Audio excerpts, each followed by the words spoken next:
All right. We're live. I'm Julia Firestone, and I'm here with Jennifer McDowell, who I am so pleased to be in conversation with. Jennifer is the founder and principal coach of Common Good Coaching, and she's spent her career in education nonprofits and now supports nonprofit and education leaders in their organizations. And Jennifer is someone who envisions a world where people serving organizations are full of leaders doing the inner work that helps create the kind of impact that actually honors the humanity of those working and participating in these organizations for the benefit of the common good, hence Common Good Coaching and Consulting.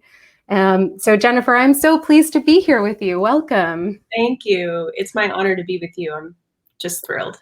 Thank you. And Jennifer and I, as background, for those who don't know, we were in the same coaching certification program called Coaching for Transformation with Leadership That Works, and had two incredible coach trainers, Damon Azali Rojas and Sarah Joade. I'm hoping I'm saying that right. Yeah. Yes. And it's just an amazing program. And the two of them have since set off and started their own certification program centered in racial justice and social justice. And they're just amazing people. So just to give them a little shout out here. Anything else you'd add, Jennifer? Just about them, like I always say that thank goodness for those two people that came into my life, one who saw my future before I did, and the other that healed me so I could get there. So everything that I do now I think of as just paying forward what they gave me. I don't know if that was your experience. Absolutely. Yes, I love that. And I think really centered my focus in understanding the role that coaching can play for equity in our world. So yeah, I'm eternally grateful for them, for their teaching, for their leadership, and for the other folks in our program. And so grateful to have met you there, Jennifer, you are someone who is kind of so vulnerable and open in your own learning and journey around racial justice in particular. It's something that was really striking in our program that I really noticed about you, and something that encourages other white folks and white passing folks to also be open and vulnerable in exploring that journey. So I just want to honor that before we dive in. Thanks, Julia. I appreciate it. Awesome. So I'll start again with, like I did with the chat with Najla, with a quick background on the League of Impact Leaders, and then we will dive in and really get to know Jennifer. So in case you didn't know yet, I'm Julia Firestone. I am a transformational leadership coach based in Brooklyn, New York. And the League of Impact Leaders program, the premier cohort, is launching on February 10th. And it is a boutique innovation leadership accelerator program for purpose-driven leaders. So you may not, I get this question a lot, I'm not a CEO, I'm not an executive. Do I count as a leader? And Jennifer and I are going to talk a little bit about leadership shortly. But I understand leadership as more of a mindset. And so it doesn't matter if you have fancy title. You can be a leader or an emerging leader working towards fully embracing that identity without having an executive title. So just to say that from the start. So this is for folks who are in transition. That might be to a more senior role. That might be to starting your own thing. It might be to a lateral move to a different focus. Maybe you're shifting from corporate to social impact or nonprofit, for example. But I couldn't find any programs for folks in transition who are specifically centering social justice and equity. And it's what I needed a few years ago. And I did quite a lot of research with purpose-driven folks, like those of you who are watching maybe live or later, and found that there's a huge issue in terms of isolation and lack of mentorship, lack of peer support, and general lack of resources and learning content specifically centering social impact folks in growing in their work and making a greater impact. So I know, Jennifer, you also work, we kind of touch on similar spaces, and we both have worked in education.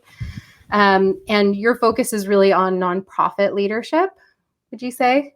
Yeah, definitely. I mean, that's where I spent my entire career. And your point around creating a program that was the one that you needed when you were in Mm. transition, or I like to say pre-transformation, is Ooh.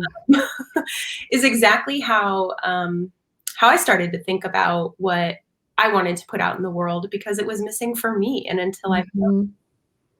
I wondered who else is missing it. Yes, absolutely.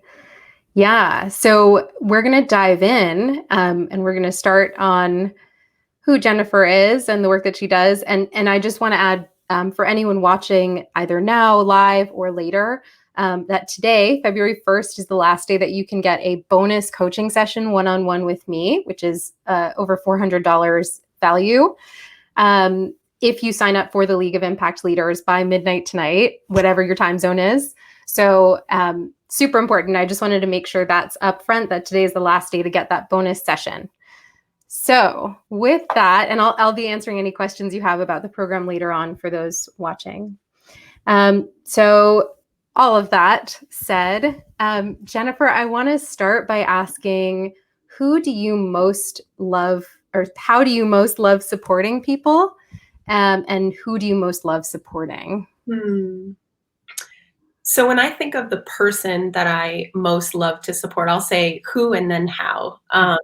This person is, in nonprofit or in education spaces, and I share the same thing. Whether you have a title of leader or not, you are impacting other people, so you're a leader.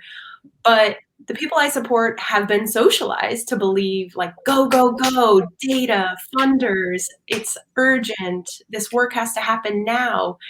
And we might be jumping careers, we might be taking tons of professional development, seeking, seeking, seeking. Um, and then I love to support them to realize that they're already home. Mm. Who they are is exactly what they've been looking for, just kind of like the programs that we're offering.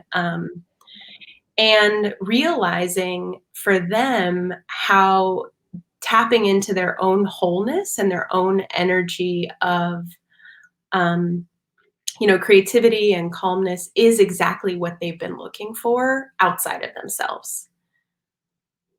Yeah. And so, groups, one-on-one, but for me, that's the transformation that I love to offer into the world. I love it. Mhm. Yes. And I've just put that on here because I think it's so important. You're already home. Um, so I love that you share that with people, um, and really help folks understand that they don't need to be a different person, or change what they believe or how they do things, but really to understand that they are already whole and they are already home. Yeah, definitely. Awesome. Mhm. So, Jennifer, I know we've already touched on this. I would love to dive in here. What does leadership mean to you? Hmm. Well, when I first learned about leadership, I thought, it was a position. And I got my first leadership role or management role way too early at 23. I had no business, no training, no business leading anybody because I didn't know how to lead myself at that time. Then I got into community organizing, where leadership is defined as anyone that has a following.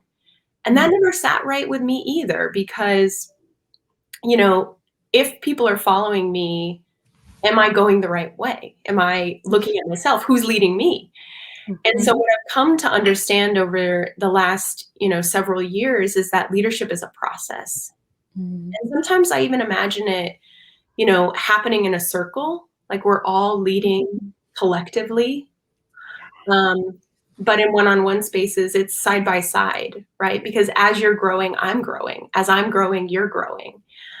And so that process is really about discovering our own gifts and the gifts of those around us, and like, how do we live those out more? I'll say one thing. I love words. You already know this, Julia. I love words. And I've been thinking of what if there was a word called living ship? The idea that leadership is actually the art of living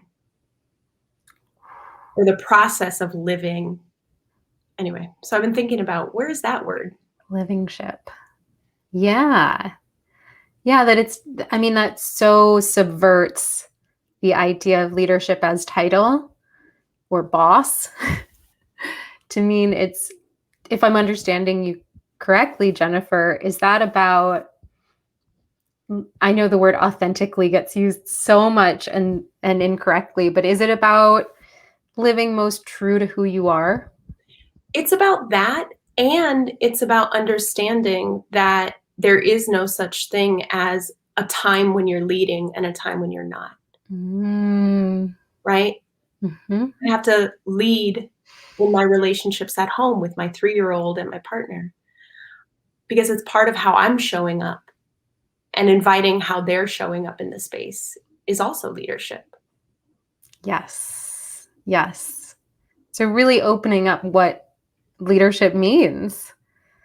Yeah, I love that. And I actually am forgetting if I said at the top of our call that we both have kids at home today and Blizzard, but just as a note, if anyone's watching and you do hear some background noise, it could very well be kids. And we may have folks as in kids, burst into the room. If that happens, we'll laugh a bit and let it be what it is. Awesome. Yeah, I love that though, Jennifer, living ship. So cool. Mm. And so thinking about your role as a leader in the world, in your community, in your home, what is the impact that you aim to make in the world? Yeah. The big, big, big vision, when I think about what is my why and how will I know I got there, is if there is a world where everybody ends their life knowing that it mattered, Mm. that would be my biggest impact. And the intermediary is, so many of our people in this world are interacting through organizations, whether it's school or places that they work. And if those experiences can be experiences that actually honor their wholeness, but also the fact that they're worthy and they matter, then that's how I'll get there. And so by working with people who lead those organizations or who work in those organizations and recognizing that each of us has a home life where we have to show up too, that's how I think I can get a little bit closer. Yeah. Yeah, I love that. And in order to get there, this wasn't one of the questions that I prompted. It's okay. But in order to get to a place where we live in a world where everyone knows that their lives matter and have mattered, what do you most need as a leader?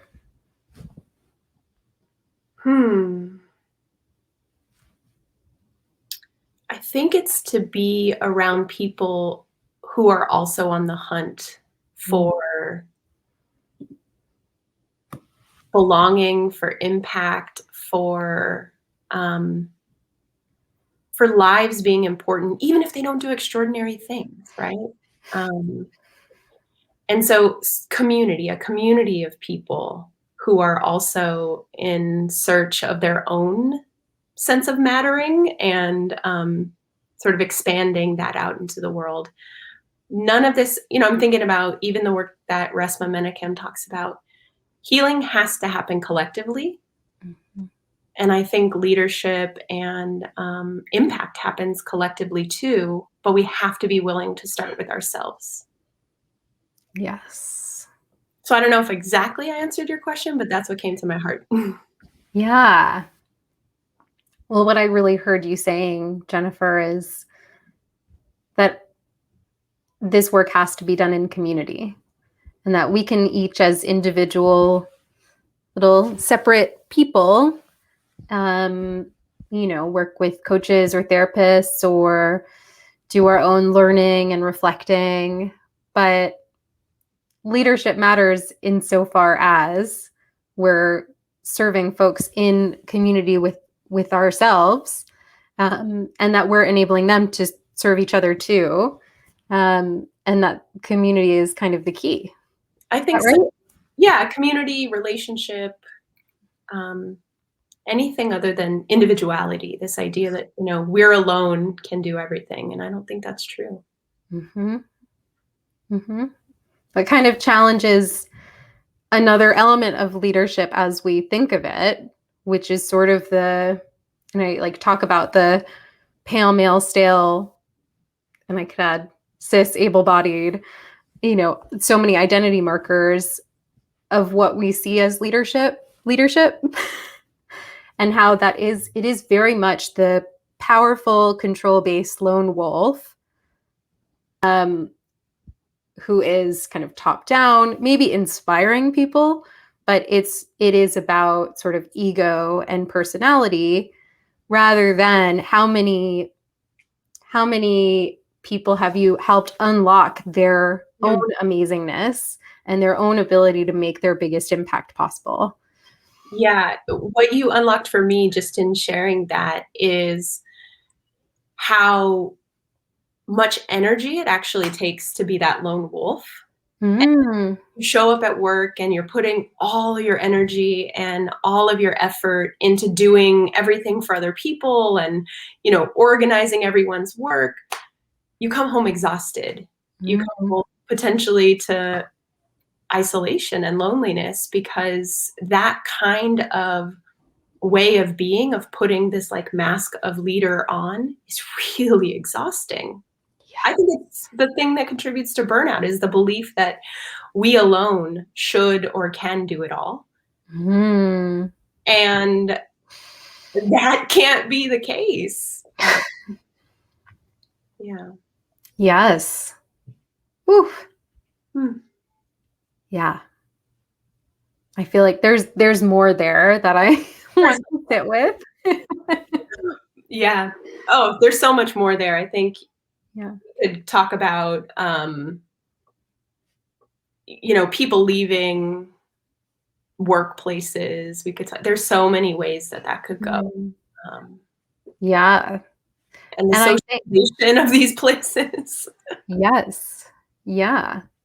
I mean, it strikes me that like Najla and I talked about this last week. There are just so many challenges when it comes to creating equity and opportunity for everyone. There's so many barriers that we need sustainability too in Hmm. in this work in leadership. And even if the lone wolf leadership model was the one that affected the greatest change, which I don't think it is, but even if it was, um, I don't think we could get there because we would end up with so many leaders. I mean, we already do. Like that is our model right now. That is the status quo. And we see so many leaders burning out. And so I think, this is why I work in the leadership space is I think in order to solve for these greatest challenges of our time, we need leaders who are collectively minded, who are able to work long term, who aren't burning out and running away from nonprofits to corporate like I did. We need people to stay in it, stay in the game. And I think that's where that piece around community comes in too, that if you have a community of folks who are all collectively leading together, and supporting each other along the way, you don't have the same heightened risk of burnout, maybe, that a lone wolf individualistic form of leadership creates. Yeah. I'll offer one other addition to what you said is we need leaders who are willing to change the game Mm. because younger emerging leaders are getting socialized into this belief too that they have to become the lone wolf to be successful. And I think about the leaders that you're shaping, hopefully they'll create cultures where that's not the case. Mm-hmm. Mm-hmm. Yeah, that's who I love to work with. It's folks on that journey. So, Jennifer, with a few minutes left, I love this whole conversation around the lone wolf and leadership and what models actually work and are actually going to get us the impact. I want to bring us to this last question, which is, what words of love, advice, or encouragement would you give yourself from 2 years ago? First, I'll tell you who I was 2 years ago. Yes, please. So 2 years ago, I was in the middle of leading a nonprofit team and really starting to play with these concepts that I didn't have to show up the way that I was taught I needed to show up as a leader. And the words I needed then, and I still need today, are, you are already worthy and you're already ready. You are already worthy and you are already ready for whatever that follows that sentence. Yes. No, I'm gonna write that up and share that with everyone. Sure. You are already already worthy worthy. and you're already ready. Mm-hmm. And that, of course, doesn't mean that there's nothing to learn and that we're not on a continual growth journey. But when we stop, I think Brene Brown says this, when we stop chasing our worthiness, you know, we really start to step into our wholeness. I think we do things differently. Yeah. I mean, my follow on there, Jennifer, is how do you do things differently as a coach and consultant, knowing that you are already worthy and you are already ready? I say yes to the things that really matter to me, and that is the opportunity to work with people who want the same kind of impact that I look for, instead of chasing contracts, instead of saying yes to everything. Because before, in my early career, I was on every committee, every roundtable, every mission, everything, seeking that, place where I could look back and say I mattered. But when I step into my worthiness as I am today and my readiness as I am today, I'm a lot more vulnerable. I'm a lot more humble. I'm a lot more willing to work with other people because I don't know everything, but I never question my worthiness in it or chase things that will make me feel for a brief moment better. Yes. Yes. That journey, I know, resonates so strongly with me, the saying yes to everything, until I realized I was already worthy, until you realized you were already worthy, and how powerful it is actually saying no to those things that would give you the, LinkedIn cred or the possible respect or admiration of others. And I think it's such an important step towards that. People say work-life balance a lot, but I really love, I've heard work-life harmony more recently. And I think you have to know that you are already worthy and you are already ready in order to really get there. Yeah. That resonates with me.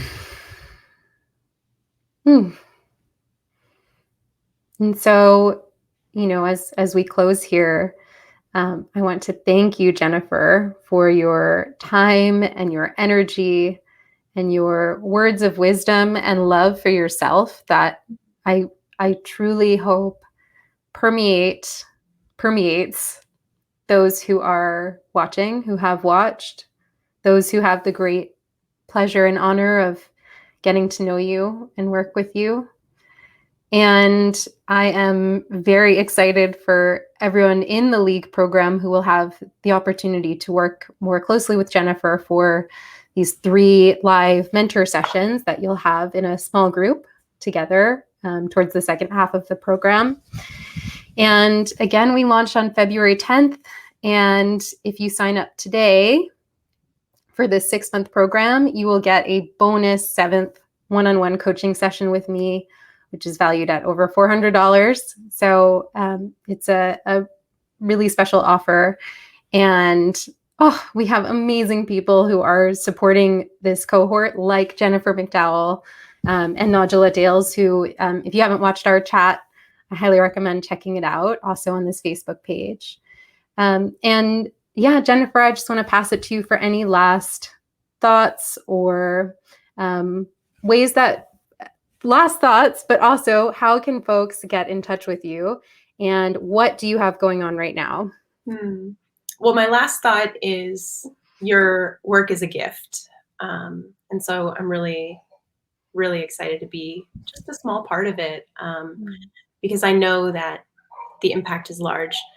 What I'm working on now is preparing my next group coaching program called Embracing Wholeness, which is really about our inner journeys toward looking at what's getting in the way of us really acknowledging that wholeness. And I actually started a virtual book club. So there's a Words of Inspiration book club. It's pretty simple. That I'll send you just a monthly book recommendation and a journal guide. So handwritten questions that came up for me for you to reflect on while you're reading a book that will actually support you on whatever growth journey you're on. And that can be found on my website, commongoodcoaching.com. But Awesome. just looking to be in more communities. So anyone that wants to be in a relationship, I'm here. Yes. And I had the honor of joining just a tiny little peek at one of your programs.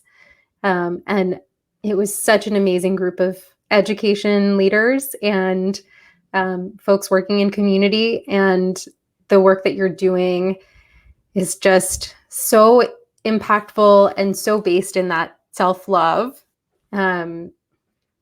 That, yeah, it's such an honor to be in community with you, Jennifer, and learning and seeing your leadership as well. Likewise. Thank you so much. Thank you, Jennifer. And for those who want to get in touch and learn more about the League, you can visit juliafirestone.com/league or email me at hello@juliafirestone.com. And we'll leave it there. Thanks so much, Jennifer. Thank you. Happy Monday, everyone. Bye.